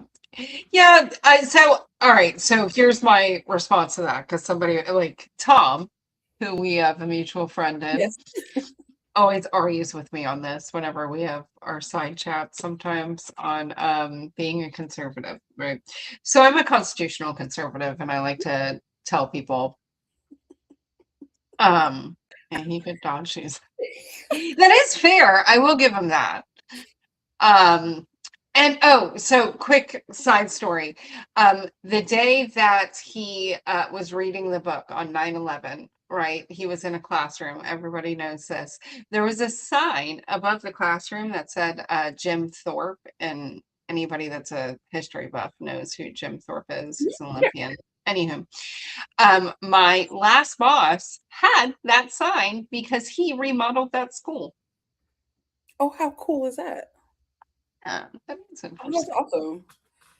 Yeah. Well, as we're trading history things, I don't know if anybody recognizes my last name, but it is Black History Month. And the father of Black history is Carter G. Woodson. I'm a direct descendant. Yes, I was gonna let you say that. I don't like stealing people's thunder. So you live in Georgia, Yes. right? And we saw last week, maybe it was last week, I don't even know what fucking day it is anymore. Election integrity. That's what I want to talk to you about. We saw the federal government overreach into state elections, which by design, elections are done by the state, right? Like elections should never be federalized. That's written within the Constitution. What's your thoughts on that? And what's your thoughts on election integrity coming up, especially in your state specifically, which, by the way, thank God it is not Florida, right? Like Florida, we have always been the butt of the jokes, and it's not been my state for a while. So I will hand you that baton. My Georgia folk out there. Have fun. Yeah, a few things on that. It's for a reason. The saying in Georgia politics is all roads to the White House lead through Georgia, and it's the truth. And it's just really stomach turning and disgusting how, our elected officials have not said much. Our governor has not said a damn thing. Our congressmen haven't said much. It is frustrating. And to answer your question about election integrity, like upcoming elections, Molly, we in danger, girl. Like that is what I am feeling. And we're in such a dangerous situation. Not necessary. I mean, obviously, because they're willing to do this, but it's the capitulation on such a major scale that's the issue. Because they can try to do all the wrong things all they want to, but if you have people actively saying no, pushing back against it, then they can't do the bad things. But you have people willing to just choke on boot leather all damn day. And that's part of the problem. Where's the integrity in that, right? And it's just like I said, this has been diminished. We ain't freaking out enough about what just happened, I think. And I think it might come to bite us in the ass. Yeah, I think like watching that happen, right? And then Tulsi Gabbard be involved, which makes no sense. No sense. No sense. Not exactly what her role would be in that at all. Nope. It's not even covered within her purview. Nope. So yeah, it's concerning, right? Because one of the measures of a democracy is free and fair elections. Mhm. And with January 6th happening, and then now we have seen, the voter rolls, the ballots be taken out of the states. And then I was reading more reports on it today that were coming out, like, because more information is coming to light day to day in this situation. And so the information is always being updated. It's just a worry of a lot of us across the country. So I remember the day I had said something to somebody and they said, oh, you think we're going to vote? And I went, not right? so loud. Okay, like, why are you being so loud? Because I hadn't even thought about it, right? And then that's something I've been seeing a lot online, especially in my comment section. It's like, oh, you still think we're gonna vote? Like, I got to think of something. I got to hold on to something. Please stop. right. And then last night I had jokingly put an Instagram reel into our chat, and Mhm. everybody sitting here had seen it, and it was like toxic positivity, thinking you're going to vote yourself out of fascism. Yeah, and but and it's one of those things, I firm believer. My dad took me at 18 to go register to vote, and I have firmly voted in every election. And so I believe in it, right? I just see the hill going downhill. I think that Georgia is a testing. It's really steep, and we're barefoot, and the grass is wet. I think Georgia's a testing ground, right? It's like how far can we push this? How far can we meddle? Because what they said that they were looking for today in the news that came out, specifically what was in that search warrant, is 2020 election, right? Yep. Irregularities within the 2020 election. So we shall see. But we are coming up on time. So I want to rapid fire some personal questions about you. What's the biggest misconception about you? Everybody thinks I'm super serious. Are you not? Oh, I'm a goof. I laugh a lot. I love to laugh. I have a great dark sense of humor, but I think a great sense of humor. But yeah, I think that's the common one. I'm definitely neurodivergent, and I can get very hyper focused and very aligned and in tune with something. And I think people take that intensity as something else, but I'm very approachable and very friendly. So I feel that. I've been told I have RBF, but I do. So I'm working on it. I'm trying, man. It's hard. Yeah, it is what it is. Just accept your RBF. Like, embrace it. I have.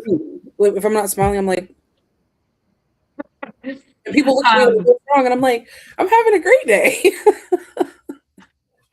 I try to accept it, Angie, until I have a picture with my newborn and it is me at a HOA meeting and I have a 5-day-old child and I look like I'm going to murder everybody in the room who's eating chicken.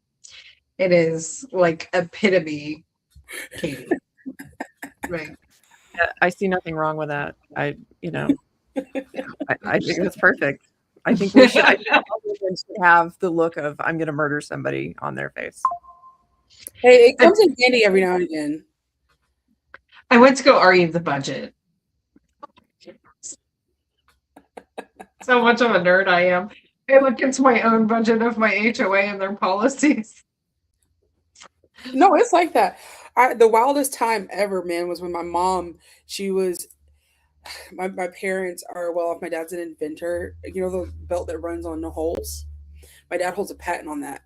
And so they live in a fairly, it's a really nice neighborhood in Sugar Hill, Georgia. And my mom she was not only the first woman president of the HOA, she was the first woman, black president of the HOA. And when I tell you those HOA meetings got rowdy, oh, it was a time. It was a time to witness. I was going to buy a llama recently. I looked it up. You can get a llama delivered to your house for like $3,500 just because they're not technically hooved. They're not considered hooved. You can't tell me things like that. So, okay. When I was in Colorado, I helped run an animal rescue. I lived on 155 acres off grid in a camper, had wolves, New Guinea singing dog, gators. I used to wrestle gators. I have pictures of me wrestling gators. It's different life, different time. Are we building a compound right now? Because I'm down. Oh yeah, I was in the process of. I had Arctic foxes, raccoons, coyote, a black-buck antelope, and a Scottish Highland cow. What? And I still have my cow. He lives with my friends in Colorado. His name's Brody. He's awesome. Yeah. I'm jealous. So next question, toughest criticism you've received and what did you learn from it? Honestly, probably right before I went to treatment, that criticism of you need help, right? And having to sit with that and at first being in denial and again sitting with it and having an honest moment and several honest moments after that with myself. And obviously what I learned from it is that radical acceptance, be okay with things you aren't okay with. And that is probably the most powerful thing in my toolkit is having radical acceptance. I like that. Who do you look to as a role model for leadership? Honestly, Carter G. Woodson, my ancestor. He was the second black man after W.E.B. Du Bois to get a PhD from Harvard. He was born of slaves. He was working really long days, and he would come home and teach himself to read and write. And then he went on to share those things with others and share his thought processes. And his most famous work is The Miseducation of the Negro. And he talks about how the masses were miseducated on purpose as a means of control. And to have that kind of gumption in a time where you could literally be killed for reading and writing, let alone writing things like that and educating people. I always aspired to that level of bravery and commitment to a message, if that makes sense.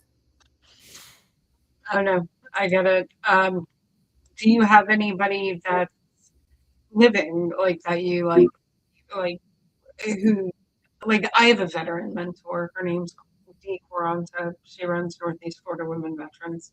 And Vanessa Thomas, she's the Florida Department of Veterans Affairs Women Veterans Coordinator for the state. So is there people that are like mentoring you today and like your run and policy and things of that nature? Yeah, my clinical director, actually, his name's Eric. is a huge part of my life. He's also my supervisor, my clinical supervisor, not just my boss. He is, yeah, he is a Native man, and he helps me write speeches. He helps me figure out policy and things like that, and just talk through things. He is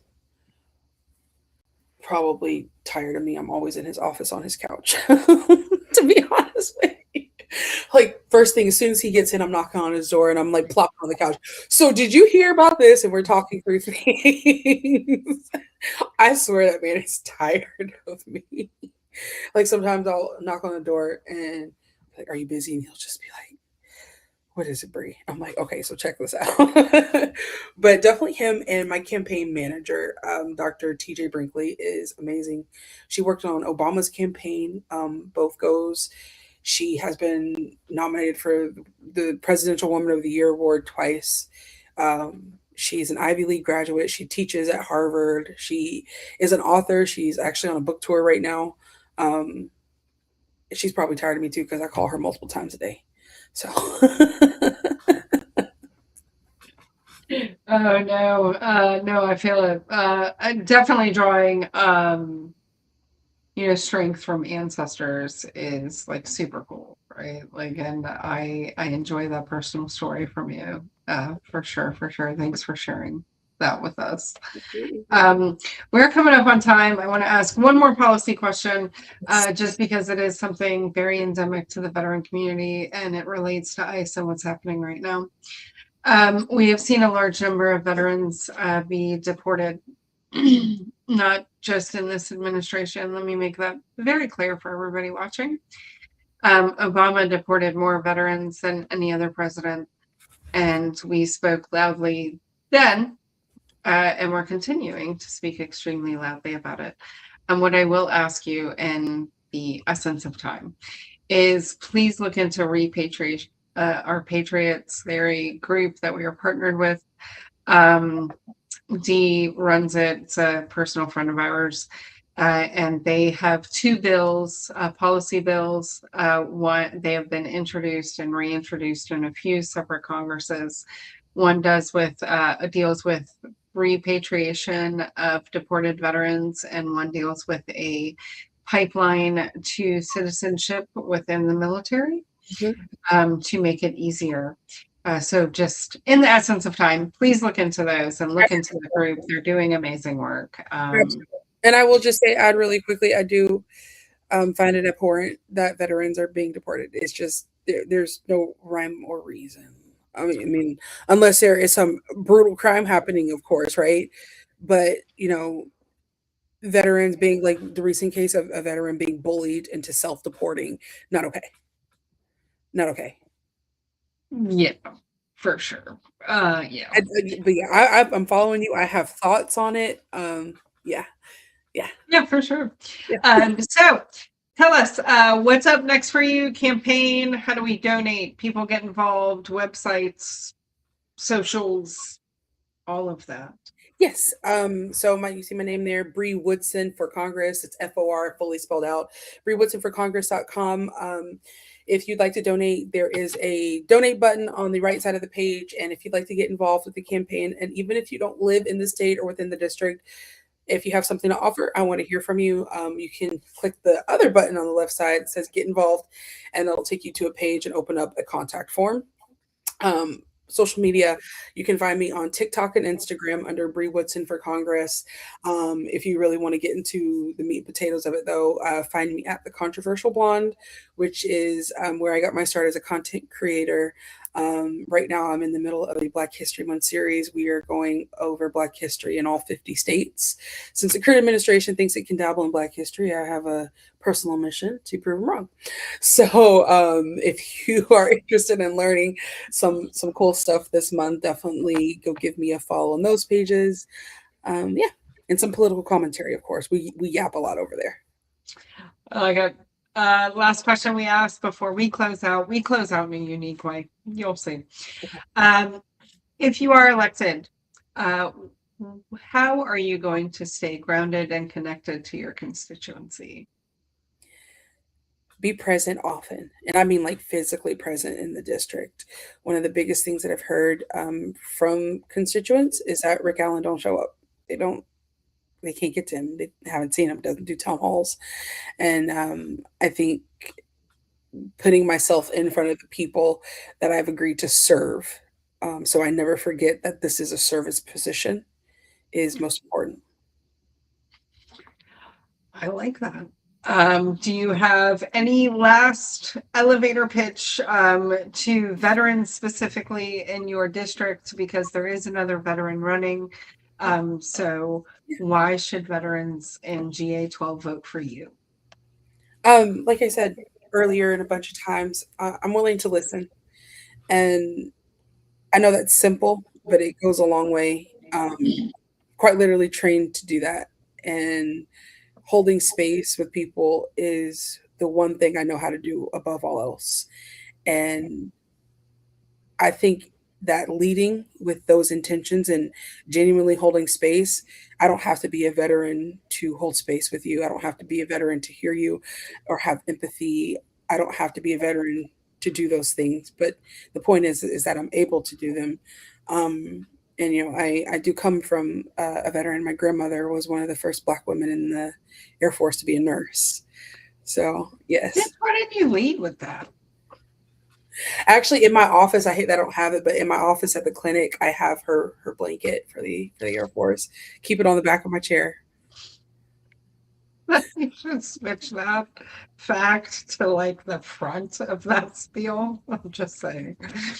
Like connect and then drive home. Agreed. It has been a pleasure. So the way we close out is a little bit weird if you've never been through one. We do a safety brief. So every Friday, it's often on Friday unless it's a 3-day or 4-day. At close of business, your commanding officer or your first sergeant, whoever is in charge of you degenerates, give you a safety brief to make sure you don't die over the weekend. So we do one every time we do this, just as a reminder to our listeners and guests not to be degenerates. So we always start off Or to be degenerate safely. yeah. Like you can be a degenerate. You just have to do certain things, like not beating your spouse, dog, or child. Drink water. Reach out before you crash out. Make sure you take your meds and go to all of your appointments. Eat balanced meals. Don't buy zoo animals from the black market and then try to donate them. It does not go well. Also, You've been talking to Joe Exotic? Go ahead, Hannah. That now includes llamas, Katie. They don't come from the zoo. They're from farms. No, but you can't return them like you can penguins. Katie, I'm gonna have to text you about this llama business because I love llamas. Also, ask her about a penguin. Yeah. Also, don't conduct live fire exercises in housing developments. It's frowned upon. If you are going out to an action, protect the most vulnerable around you. As veterans, we took an oath not just to the Constitution, but to the people of the United States. And so that means everybody vulnerable around you. That is not you. It's your no job. Rory, I know that you have added a few. You want to go over yours? Fuck. My brain is not working right now. Change your socks. Oh yeah, drink water. Change your socks. Take ibuprofen. I'm just telling you everything Doc would say. Keep your Sorry for the animals helicopter leashed. sounds if you can hear them. They're shaking the house right now. Keep your animals leashed. Very important. And make sure that you are documenting everything. Always. Right? Papers. Write it down. Yeah, practice self-care. We had one. Mm-hmm. Practice self-care. Make sure you're going out to touch grass. Don't live in the activism community. Go out and do things with. It doesn't have to be your family or even really people you like. Just Let's get go for a hike. do something. Outside. Get out and do something. My cat just knocked over something. I hear it. Do you have any safety briefs for us, Bri? Always check the expiration date on the milk. That's a good one. All right, I got a real last question here. Does milk always smell sour to everyone? Like, I does don't that know. happen to y'all? Like, all milk, even brand new, smells sour to me. Kind of in a way, but I think that's because I have issues with milk. I really messed up one year and I watched that Food Inc. documentary and then I Yeah. struggle with animal milk, so I only cook with it. But it's funky to me. But I think that's just because I got some stuff going on with milk. Fair. Disregard then, I guess. I don't know. I smell all milk smells sour to me. It's weird. That's valid though. I feel that. That makes sense to me. Feel it. I think that wraps up our safety brief. So I want to thank you so much for being here. We will be, I don't know if you're coming. I know you planned on it because we've been in the meetings together. For 228 in DC. Oh yeah. Actually, me, Jazz, and Tom have an Airbnb and everything, so I will see you there. A lot of us from our group is coming, so I will see you again on stage for a second time in a row in DC. becoming a thing. I know, right? All right, everybody. Rory, you have anything? No. Get some sleep. Rest. Angie, you good? I am. Thank you for joining us. Yeah. No problem. Thank you guys for having Make me. sure y'all like, share, comment, subscribe, all that good stuff. Whatever a YouTuber would say, I guess. I don't know. I don't know. We're not really great at social media. We're trying. That'll help with social media. It will. All right. Good night, y'all. All right. Good night, everybody.